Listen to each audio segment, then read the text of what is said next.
Estou me divorciando ou quero me divorciar. Nesse caso, como fica a partilha de imóvel financiado?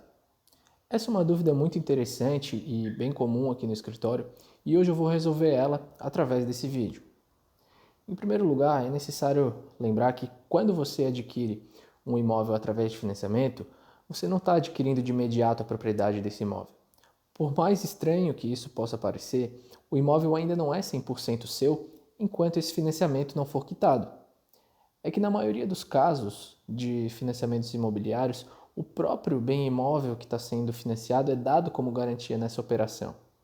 Ou seja, o verdadeiro proprietário até a quitação desse financiamento é o próprio banco, enquanto os compradores, o casal, no nosso caso específico aqui, né, eles têm apenas a posse do imóvel, além de uma dívida com esse banco, é claro.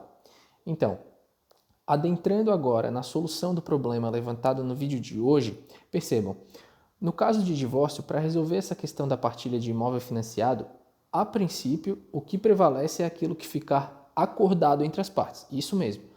Os ex-companheiros, eles são livres para realizar um acordo de forma que, por exemplo, apenas um deles fique com o imóvel e assuma o restante da dívida, indenizando a parte que abre mão do imóvel. Ou podem também ajustar a transferência desse financiamento para um terceiro, enfim, são várias possibilidades. Isso tem que ser estudado de acordo com o caso e é algo que também depende do consenso entre as partes, é claro. Nesse ponto, uma questão que eu acredito que seja importante destacar é que, se através desse acordo um dos ex-companheiros assuma o restante da dívida do financiamento sozinho, o acordo deve ser formalizado por escritura pública e ainda ocorrerá uma nova análise de crédito pela instituição financeira. E se essa análise de crédito não for aprovada pelo banco, um acordo nesse sentido ele não terá validade e o financiamento terá que permanecer em nome dos dois, mesmo após o divórcio. Bom, se não houver acordo entre as partes? Aí então é preciso verificar duas coisas. Primeiro, o regime de bens adotado pelo casal que pretende se separar e depois a situação do financiamento, para então solucionar o problema perante a justiça. Vamos lá. Em caso de divórcio de pessoas que optaram pelo regime da comunhão parcial de bens, se o financiamento foi contraído após o casamento e na data do divórcio o financiamento ainda não tivesse sido quitado, ambos devem assumir a dívida em igual proporção, de maneira que, após o divórcio, os dois vão continuar com a posse do imóvel até a quitação do financiamento, naturalmente. Outra situação que pode surgir no divórcio, quando no regime da comunhão parcial, é quando o financiamento é realizado durante o casamento e quitado antes do divórcio. Nessa situação, ambos têm direito de propriedade sobre o bem, de forma que o imóvel ele deve ser dividido igualitariamente na partilha, sem mistérios.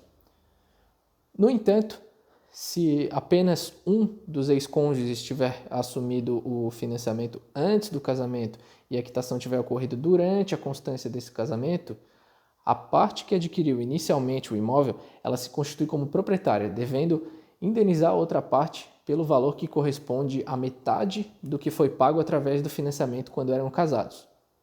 Um exemplo, para facilitar. Vamos supor que João adquiriu através de financiamento um imóvel que vale 100 mil reais. Aí depois de um certo tempo ele resolve se casar com Maria pelo regime da comunhão parcial, sendo que ele tinha pago 40 mil reais antes do casamento, né? E aí durante o casamento o saldo restante de 60 mil reais é quitado. Bom, se João e Maria se divorciarem, o João é que se mantém como proprietário do bem, devendo indenizar a Maria em 30 mil reais, que corresponde à metade do saldo de 60 mil reais que foi quitado durante o casamento. E aqui não importa se João, que pagou sozinho esses 60 mil reais, porque pelo regime da comunhão parcial, se presume que houve um esforço comum do ex-casal para realizar esse pagamento. Tá? Por outro lado, se o regime de bens do ex-casal for da comunhão universal de bens, fica mais fácil de se resolver, porque pouco importa se o financiamento foi contraído ou quitado antes ou depois do casamento. A dívida ou o imóvel serão divididos na metade para cada um. Tá? Agora, no regime da separação total de bens, quem assumiu o financiamento fica responsável pela dívida restante após o divórcio. E, caso o imóvel tenha sido quitado, a propriedade simplesmente se constitui apenas em seu favor, não havendo que se falar em partilha. A única hipótese que a dívida do financiamento ou a propriedade do imóvel é dividida entre os ex-companheiros que optaram pelo regime da separação total é quando ambos assumem em conjunto a compra do imóvel. Enfim, é isso, pessoal. Eu espero que esse vídeo tenha resolvido a dúvida de vocês. E se você gostou desse conteúdo, não deixe de curtir o vídeo e se inscrever no nosso canal. Isso nos motiva a produzir mais conteúdos para agregar na vida de vocês aí. E se ainda ficou com alguma dúvida sobre o tema, comenta aqui embaixo que a gente responde, tá bom? Um abraço e até mais!